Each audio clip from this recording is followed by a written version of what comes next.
வணக்கம் வியூவர்ஸ், எல்லோரும் எப்படி இருக்கீங்க? இன்றைக்கி நம்ம வாங்க சாப்பிடலாம்ல வெறும் உருளைக்கிழங்கு மட்டுமே வச்சு ஒரு சூப்பரான ஆலு தம் பிரியாணி எப்படி செய்யலான்றது பார்க்கலாம் வாங்க. முதல்ல 1.5 கப் அளவுக்கு பாஸ்மதி அரிசியை வந்து ஒரு 30 நிமிஷம் போல் தண்ணியில் ஊற வச்சிடலாம். அடுத்ததாக இதுக்கு ஒரு மசாலா ரெடி பண்ணிக்கலாம். அதுக்கு 1 டீஸ்பூன் அளவுக்கு மல்லி, 1 டீஸ்பூன் அளவுக்கு சீரகம், 1/2 டீஸ்பூன் அளவுக்கு மிளகு, 2 வரமிளகா, 1/2 டீஸ்பூன் அளவுக்கு சோம்பு, கொஞ்சமாக கல்பாசி, ஒரு பெரிய ஏலக்காய், 6 ஏலக்காய், 4 கிராம்பு, கொஞ்சமாக ஜாவித்ரி, ஒரு அன்னாச்சி பூ, ஒரு சின்ன துண்டு பட்டை, ஒரு பிரிஞ்சி இலை மிக்ஸி ஜாரில் போட்டு இதை நல்லா பவுடர் பண்ணிக்கலாம்.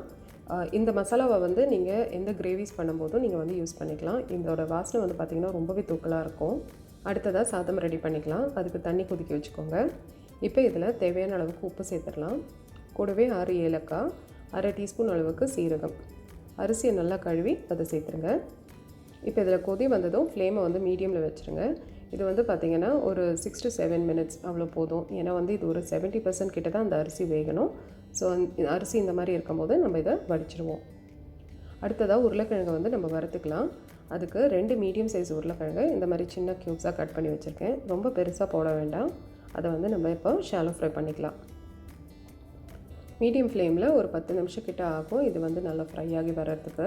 ஸோ இப்போ இது ரெடி ஆகிடுச்சு. இது வந்து ஒரு பிளேட்க்கு மாற்றிக்கோங்க. அந்த பேனில் வந்து இருக்கிற எண்ணெய் வந்து கொஞ்சம் அதிகமாக இருக்கும். ஸோ கொஞ்சமாக எடுத்துருங்க. இப்போ நம்ம இதில் ஒரு 4 மீடியம் சைஸ் வெங்காயம் நீளவாக்கில் கட் பண்ணி சேர்த்துக்கலாம். வெங்காயம் நல்லா வறுப்பட்டு வரும்போது கொஞ்சம் வெங்காயம் வந்து எடுத்து வச்சுருங்க. ஏன்னா வந்து அது லாஸ்ட்டில் நம்ம கார்னிஷ்க்கு யூஸ் பண்ணிக்கலாம். இப்போ இதில் 1.5 டேபிள் ஸ்பூன் அளவுக்கு இஞ்சி பூண்டு விழுது சேர்க்குறேன். நம்ம வந்து உருளைக்கிழங்கு மட்டுமே யூஸ் பண்ணுறதுனால இஞ்சி பூண்டு விழுது கொஞ்சம் அதிகமாக சேர்த்துக்கோங்க. இப்போ அடுத்ததாக மீடியம் சைஸ் தக்காளி அது சின்னதாக நறுக்கி சேர்த்துக்கோங்க.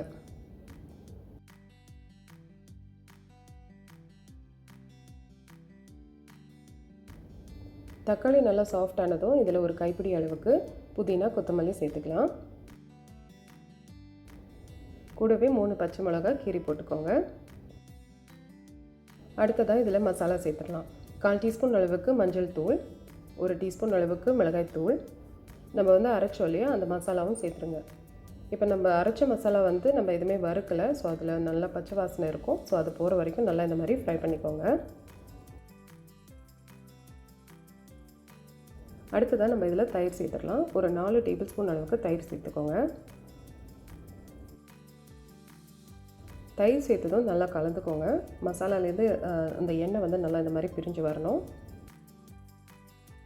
இப்போ அடுத்ததாக நம்ம ஃப்ரை பண்ணி வச்சுருந்த அந்த உருளைக்கிழங்கை சேர்த்துருவோம். இப்போ மசாலாவோட நல்லா கலந்தாச்சு. இப்போ இதுக்கு தேவையான அளவுக்கு உப்பு சேர்த்துருவோம்.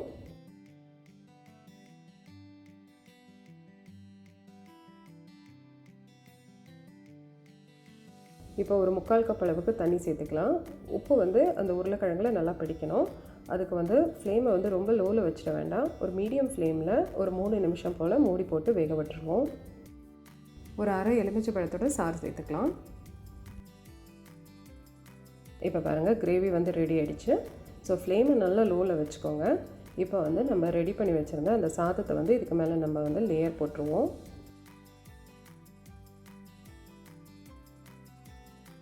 இது வந்து 2 லேயர் 3 லேயர் அந்த மாதிரி போட வேண்டிய அவசியம் இல்லை. ஏன்னா சாதம் வந்து பார்த்திங்கன்னா நம்ம 1.5 கப்பு தான் எடுத்திருக்கோம்.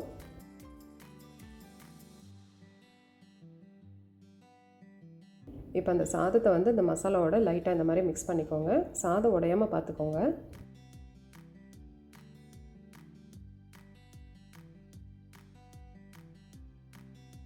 இப்போ கொஞ்சமாக கலர் ஊற்றுறேன். இது வந்து ஆப்ஷனல் தான். கொஞ்சமாக புதினா கொத்தமல்லி, வறுத்து வச்சுருந்த அந்த வெங்காயம் மூடி போட்டு மிதமான சூட்டில் ஒரு 15 நிமிஷம் போல் தம்மில் இருக்கட்டும். இப்போ பாருங்கள் நம்ம ஆலு தம் பிரியாணி ரெடி ஆகிடுச்சு. நல்லா சூப்பராகவே வந்து தம்மாக இருக்குது. ஸோ இப்போ இதை வந்து நம்ம ராய்த்தா, அவிச்ச முட்டை இது கூட சர்வ் பண்ணி பாருங்கள். ரொம்பவே சூப்பராக இருக்கும். எல்லாருமே ரொம்ப விரும்பி சாப்பிடுவாங்க. உங்களுக்கு இந்த வீடியோ பிடிச்சிருந்தனா வாங்க சாப்பிடலாம் சேனலுக்கு ப்ளீஸ் சப்ஸ்கிரைப் பண்ணுங்கள். வாங்க சாப்பிடலாம்.